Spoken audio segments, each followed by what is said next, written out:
of Energy Commission. They are against the reappointment of Eli Bala as Director General for another term. The protesting staff also had a brawl with people perceived to be against their position.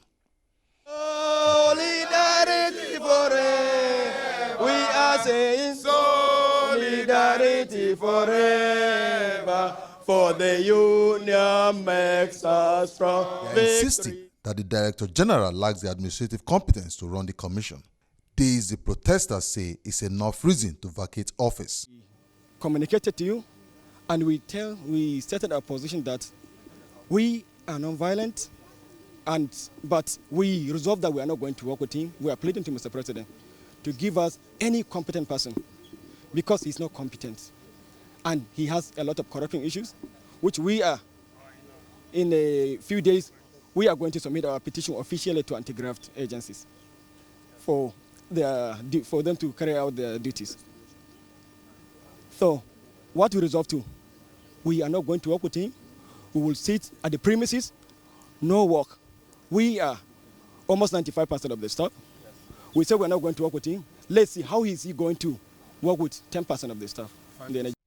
The protesting staff also accused the DG of diverting funds meant for the commission. They are saying he's fighting corruption. He's bringing financial discipline. We wonder. I say, these people, did they really think? Because that person, he's using fund budgeted for Energy Commission of Nigeria to finance projects and his masters in the Federal Ministry of Science and Technology. This is against Appropriation Act. It's against the Appropriation Act. And in 2009, SGF, during Baba Gana Kingibe, they issued a circular under no circumstances to use fund for parastatal, to use it for ministry or ministers or parliament. So we wonder, is it financial discipline they are referring to?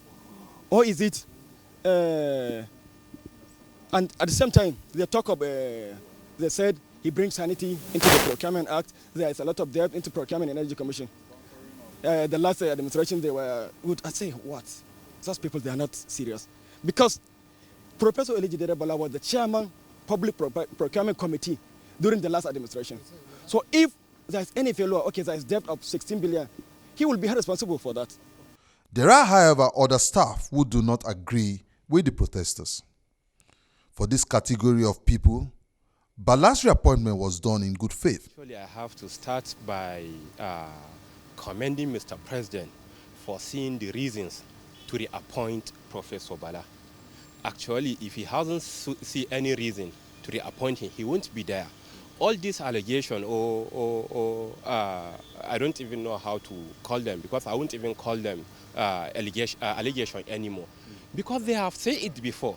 They have submitted to so many places, so many government agencies, including Mr. President himself, which has been investigated. But after the investigation, they have seen the reason for him to get the appointment.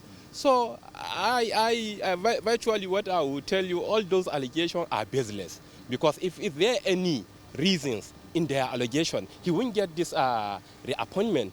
So we actually commend Mr. President for seeing reasons to reappoint him.